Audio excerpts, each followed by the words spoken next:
So, hey guys, what's up and welcome back to another episode on TechnoBroSA.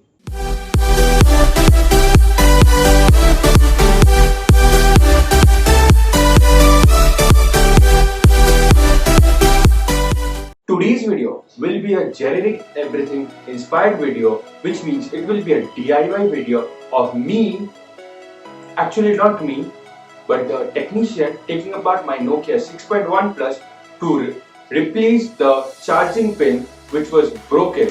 So recently my Nokia 6.1 Plus wasn't charging, so I went to a technician in the Nokia store and asked why wasn't it charging. They searched for the problem and then they told that the charging pin, which is the type C pin, was broken inside my Nokia 6.1 Plus.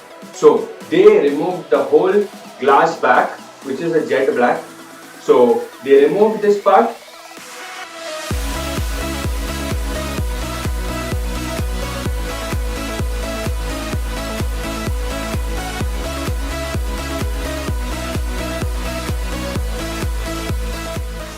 Then they opened 6 screws and then they removed and replaced with a new Type-C charging pin.